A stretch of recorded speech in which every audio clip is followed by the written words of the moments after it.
बिस्मिल्लाहिर्रहमानिर्रहीम। शुरू करता हूँ अल्लाह के पाक नाम से जो बहुत बड़ा मेहरबान नहायत रहने वाला है।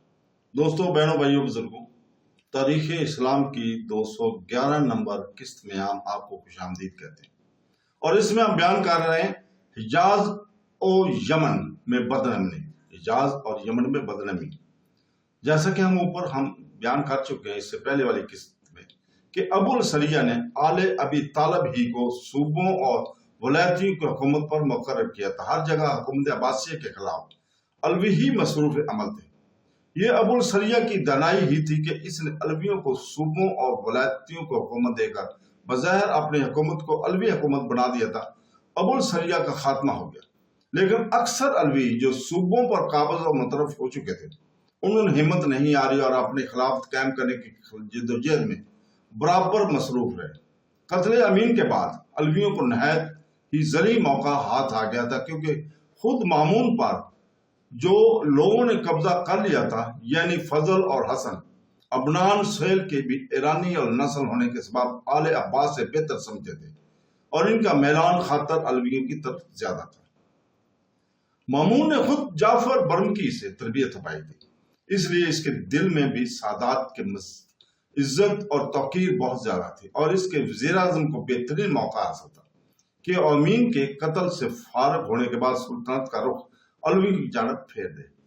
मगर हरसमा बिन ऐन की फौजी काबिलियत ने अबुल सरिया का खात्मा करके इराक को साफ कर दिया और अलवियों की तर्ज हुकूमत ने इनको हजाज और यमन में नाकाम रखा, जिसकी तफसील इस तरह है कि जब अबुल सरिया ने हुसैन अफ्तसी यानी हुसैन बिन हसन बिन अली बिन हुसैन को मक्का का हाकिम बनाकर रवाना किया तो इत्फाकन मक्का में हारून रशीद का मशहूर खादम मसरूर माँ हमराइयों के गया हुआ था और इस जमाने में मामून की तरफ से मक्का का आमल दाऊद बिन ईसा बिन मूसा अब्बासी था। मसरूर और दाऊद ने मक्का में हुसैन अफ्तस के आने की खबर सुनकर आले अब्बास और हमदर्दान आले अब्बास का एक जलसा मुनक़द करके मशवरा किया कि अब हमको क्या करना चाहिए। मसरूर और दूसरे लोगों ने मुकाबला और जंग करने की राय दी, मगर दाऊद ने कहा कि मैं हरम शरीफ में कत्ल और खून रेजी को पसंद नहीं करता। अगर हुसैन अफ्तस मक्का में एक तरफ से दाखिल हुआ तो मैं दूसरी तरफ से निकल जाऊंगा। मसरूर ये सुनकर खामोश हो गया और दाऊद ने हुसैन अफ्तस के करीब पहुंचने की खबर सुनकर इराक की तरफ कूच कर गया। ये देखकर मसरूर भी मक्का से चल दिया। हुसैन अफ्तस मक्का से बहर मकीम और दाखिल होने में मतामल था। इसने जब ये सुना कि मक्का आले अब्बास से खाली हो गया तो वो सिर्फ 10 आदमियों के साथ मक्का में दाखिल हुआ, तवाफ किया और एक शब मक्का में मुकीम रहकर अपने हमराइयों को भी बुलाकर मक्का पर कब्जा कर लिया और हुकूमत करने लगा। इब्राहिम बिन मूसा बिन जाफर सादक ने यमन में पहुंचकर मामून के आमल इसहाक बिन मूसा बिन ईसा को यमन से भगा दिया और यमन पर काबिज और मुतसर्रफ होकर हुकूमत शुरू करी। हुसैन अफ्तस ने खाना काबा का गिलाफ उतार कर दूसरा गिलाफ जो अबुल सरिया ने कूफा से भेजा था चढ़ाया। बनु अब्बास के मालो असबाब और घरों को लूट लिया, इनकी अमानतों को बजरों लोगों से छीन लिया और फिर आम मक्का वालों के मालो असबाब पर कब्जा करना शुरू किया। काबा शरीफ के स्तूनों पर जिस कदर सोना चढ़ा हुआ था, इसको उतार लिया गया। खाना काबा के खजाना में जिस कदर नकद और जिन्स था, सबको निकाल कर अपने हमराइयों में तकसीम कर दिया।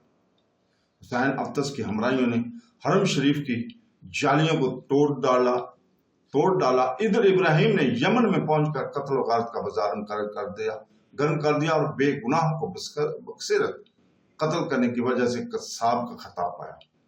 चुनांचे इब्राहिम कसाब के नाम से अब तक ताबीर किया जाता है। अलवियों के दूसरे सरदारों ने भी जो इब्राहिम बिन मूसा और हुसैन अफ्तस की तरफ से फौजों और इलाकों की तरफ से सरदारियां रखते थे, लूट मार और कत्ल गारत में कमी नहीं थी।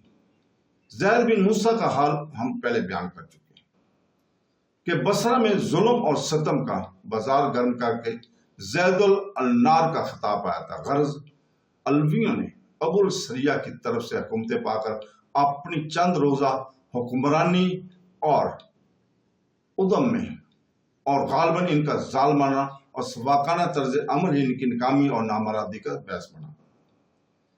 جب مکہ میں ابو سریہ کے قتل کی خبر پہنچی تو اہل مکہ آپس میں سرگوشیاں کرنے لگے۔ حسین افتس نے محمد بن جعفر صادق بن محمد باقر بن علی بن حسین بن علی بن ابی طالب کے پاس جا کر کہا کہ یہ موقع بہت مناسب ہے، لوگوں کو قلوب آپ کی طرف سے بہت میل ہے، ابو السریہ مارا جا چکا ہے، آپ اپنی خلافت کے لوگوں سے بیعت لیں، میں آپ کے ہاتھ پر بیعت کے لیے تیار ہوں، پھر کوئی شخص آپ کی مخالفت نہ کرے گا۔ محمد بن جعفر، ملکب اور دبیچہ عالم نے انکار کیا، مگر حسین افتس اور محمد بن جعفر کا لڑکا علی دونوں برابر اصرار کرتے رہے۔ آخر محمد بن جعفر بیعت لینے پر آمادہ ہو گئے، لوگوں نے ان کی بیعت کر لی اور وہ امیر المومنین کے لقب سے پکارے جانے لگا۔ مگر اس کے بعد حسین افتس اور محمد بن جعفر کے بیٹے علی نے بدعمالیوں پر کمر باندھ لی اور دونوں نے یہاں تک زناکاری میں ترقی کی کہ مکہ میں عورتوں کو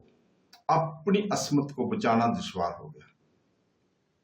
سر بازار عورتوں اور مردوں کو بے عزت کرنے لگے۔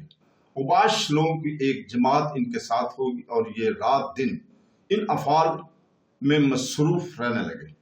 مکہ کے قاضی محمد نامی کا لڑکا اسحاق بن محمد ایک روز بازار میں جا رہا تھا کہ علی بن محمد بن جعفر یعنی امیر المومنین کے صاحبزادے نے اس کو پکڑوا کر بلوا لیا اور اپنے گھر میں بند کر لیا۔ لوگوں نے یہ حالت دیکھ کر ایسا جلسہ کیا، اس سب پہ متفق ہو آمادہ ہو گیا کہ محمد بن جعفر صادق کو معزول کیا جائے اور قاضی مکہ کے لڑکے کو علی بن محمد کے پاس سے واپس چھڑایا جائے۔ لوگوں نے شور و غل مچاتے ہوئے محمد بن جعفر امیر المومنین کا گھر جا کر گھیرا ڈالا تو انہوں نے لوگوں سے ایمان طلب کی اور خود اپنے بیٹے علی کے گھر میں گئے تو وہاں اس لڑکے کو موجود پایا اور علی سے لے کر لوگوں کے حوالے کیا۔ ہم پہلے ذکر کر چکے کہ ابراہیم بن موسیٰ کا ظلم المعروف با ابراہیم قصاب نے یمن کے عامل اسحاق بن موسیٰ بن عیسیٰ کو بھگا دیا تھا۔ اسحاق بن موسیٰ یمن میں ہی موقع کو منتظر رو پشت رہا۔ اب علویوں کی اس ظالمانہ حکومت اور لوگوں کی نفرت کو دیکھ کر اس نے ایک لشکر بآسانی فراہم کر لیا۔ ابراہیم بھی یمن سے مکہ آیا ہوا تھا۔ اسحاق نے یمن سے روانہ ہو کر مکہ پر قبضہ کر لیا، مکہ پر حملہ کیا۔ علویوں نے ارد گرد کے بتوں کو جمع کیا اور خندقیں کھود کر اسحاق کے مقابلے پر مستعد ہو گیا۔ اسحاق نے اول تو صف آرائی کی مگر پھر کچھ سوچ کر وہاں سے سیدھا عراق کی جانب چل دیا۔ ادھر حسن بن سہیل نے عراق سے فارغ ہو کر عاصمہ بن عین کو حجاز یمن کی فسادات مٹانے کی طرف توجہ دلائی۔ عاصمہ نے رجا بن جمیل اور جلوی کو ایک فوج دے کر مکہ کی جانب روانہ کیا۔ عاصمہ کی فرسودہ اور لشکر ادھر سے جا رہا تھا، ادھر سے اسحاق آ رہا تھا۔ راستے میں دونوں سے ملاقات ہوئی۔ اسحاق بھی اس لوگوں کے ساتھ مکہ کی طرف لوٹ پڑا۔ وہاں پہنچ کر علویوں کو مقابلہ پر مستعد پایا۔ سخت معرکہ آرائی کے بعد علویوں کو شکست ہوئی اور عباسی لشکر فتح مند ہو کر مکہ میں داخل ہوا۔ محمد بن جعفر نے ایمان طلب کی، ان کو ایمان دی گئی۔ محمد بن جعفر مکہ سے حجفہ اور حجبہ سے وہ اسی طرف چلے گئے۔ وہاں انہوں نے لشکر جمع کرنا شروع کر دیا۔ جب ایک بڑا لشکر جمع ہو گیا تو مدینہ منورہ پر حملہ کیا۔ مدینہ کے عامل ہارون بن متیسم نے مقابلہ کیا، متعدد لڑائیاں ہوئیں۔ آخر دبیچہ عالم محمد بن جعفر صادق شاکت کھائی اور بلا وجنیہ کی طرف سے واپس آئے۔ اسی لڑائی میں ایک آنکھ بھی جاتی رہی اور ہمراہ ان کے بہت زیادہ مارے گئے۔ اگلے سال موسم حج میں رجا بن جمیل اور جلوی سے جو ابھی تک مکہ کی حکومت پر مامور تھے، امان حاصل کر کے مکہ میں آئے اور لوگوں کو جمع کر کے خطبہ دیا کہ میں جانتا تھا کہ مامون اور رشید فوت ہو چکا ہے، اس لیے میں نے لوگوں سے بیعت لی تھی۔ اب صحیح خبر پہنچ گئی ہے کہ مامون زندہ ہے، لہٰذا میں تم لوگوں کو بیعت سے سرپوش کرتا ہوں۔ حج ادا کرنے کے بعد سن 201 ہجری میں حسن بن سہیل کے پاس بغداد چلے گئے، اس لیے مامون کے پاس بھیج دیا۔ مامون نے ان کو عزت سے رکھا۔ جب مامون مرو سے عراق کی جانب روانہ ہو تو راستے میں بمقام جرجان میں فوت ہو گئے۔ تو دوستو اس کے ساتھ ہی ہم اجازت چاہتے ہیں، کل تک کے لیے اللہ حافظ۔